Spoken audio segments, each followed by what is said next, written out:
In its second straight win, Arizona State taking care of business tonight against Sam Houston State, winning 78-61 in dominant fashion. Nick Borgia of Devil's Digest here alongside publisher Hode Urbino.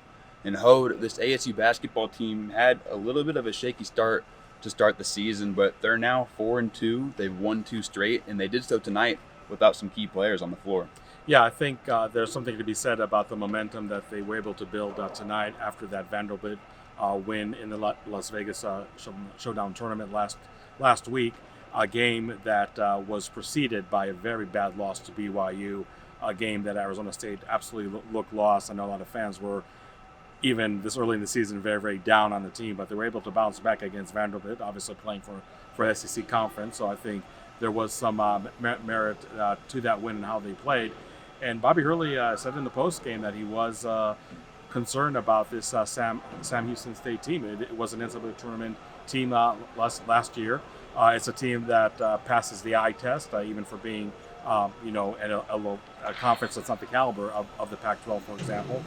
But really, from start to finish, I thought it was a very, very clean game for Arizona State. I was telling people at halftime and even after the game that you might take this performance for granted, but we've seen in so many previous years a game like this, Arizona State comes out lackluster or starts hot and really finishes cold and makes the game much closer than it's supposed to be.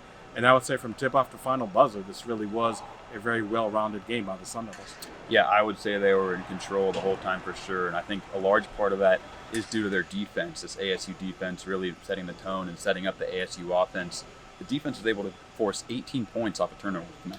Yeah, and I think this is basically going to be the calling card for a Bobby Hurley team. And we saw last year when they did win 23 games, it was so many games where the defense really fueled the offense. I don't think this is an ASU team that can win shootouts. But when they have the defenses be the foundation needs to be laid for their offense to get on transition, this is when they really have it humming on offense. I mean, they still have a good number of assists, I believe it was 18. I really felt the ball movement was some of the best we've seen in a long time from any Arizona State team under Bobby Hurley. But when they need to get into transition, I mean, guys like Jamal Neal, Frankie Collins, they'll be able to finish well. I really think rebounding, and especially rebounding we saw from the guards, that is something that really has to be emphasized tonight, because without center Sean Phillips, who's going to be out probably until the first week of January when Pac-12 conference game starts, it was really imperative that the guards step up their rebounding. I don't think this was an extremely small team by any means with Sam Houston State, but you have Frankie Collins with 7 rebounds, Jamal Neal and Jose Perez each with 8 rebounds. Frankie Collins actually having just one heck of a stat line, 12 points, 7 rebounds, and 7 assists. So I think just the collective will, collective effort, that's another thing that Bobby Hurley did talk about in the post game. They felt that after that embarrassing loss to BYU, they cannot have even anything close to a lackluster effort like that.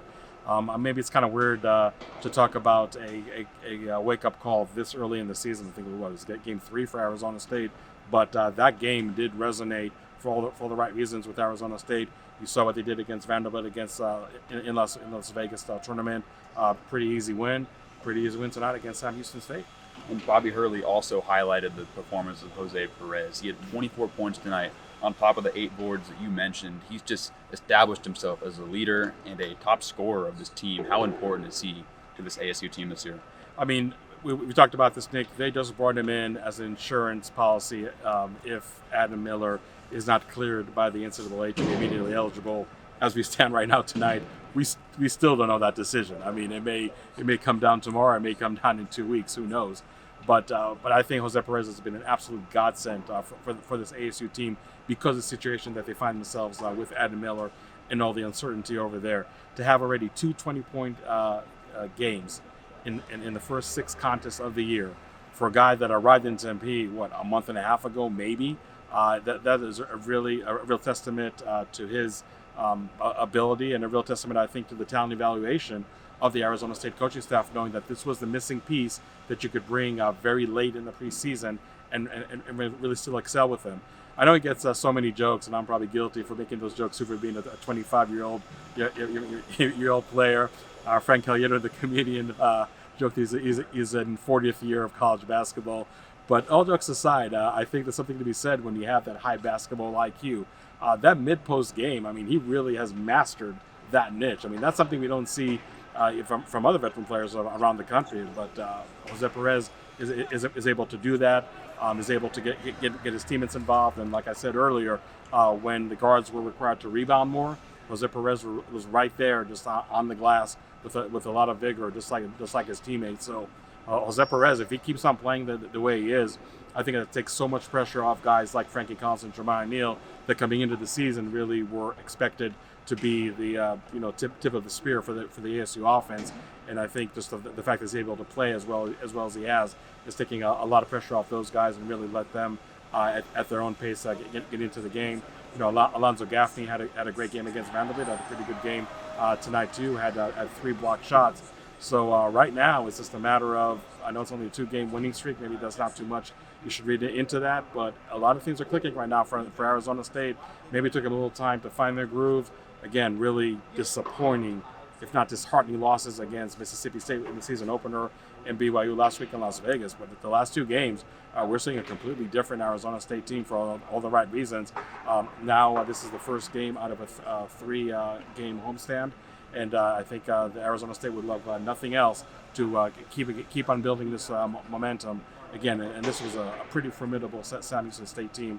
So kudos for Arizona State for not only winning, but I think, again, displaying one of the most complete games we've seen in a long time with the Bobby Hurley team. So as you said, Arizona State obviously hoping to carry that momentum into the next contest, and it's against San Francisco. And I know the memories from last year are going to flood in as this Arizona State team was ranked, went to San Francisco last year and ultimately fell short, and they were dominated. So ASU will remember that, looking to carry that momentum into the game. How do you see this one potentially going downhill? Yeah, I think much like they took that BYU loss last week to heart, maybe there's not too many players from last year's team that suffered that embarrassing loss right before Christmas at San Francisco last year. But that is a game tape that Bobby Hurley is going to show ad nauseum for the next few days leading up to that Sunday contest. But again, I think Arizona State is in a really good spot right now. You just have players that are finding the niche, the chemistry and the cohesiveness that we were so concerned about with so many newcomers, technically 10 newcomers, Jose Perez being the 10th newcomer. Things are really coming together. I don't mean to belabor the point, but I think this Jose Perez just gives a lot of calmness for guys returning from last year, like Collins, like Neal, like Alonzo Gaffney. And it's just like a very positive domino effect that takes place from there. Now, let's not be mistaken. But there's going to be physical teams that are really dominated in the paint. As long as Sean Phillips is still sidelined with his injury, that still might be an issue for Arizona State. So I'm curious to see what happens in those type of contests.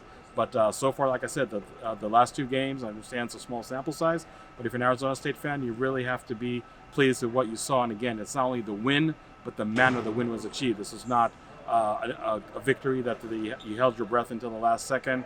You just really took care of business in the first half. Second half, you did not let the foot off the gas pedal. In Arizona State, again, a very impressive victory against Sam Houston State.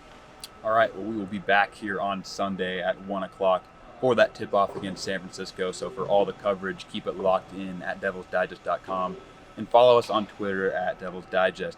At Toad Urbino, my name is Nick Borgia. We appreciate you tuning in, and we will see you on Sunday.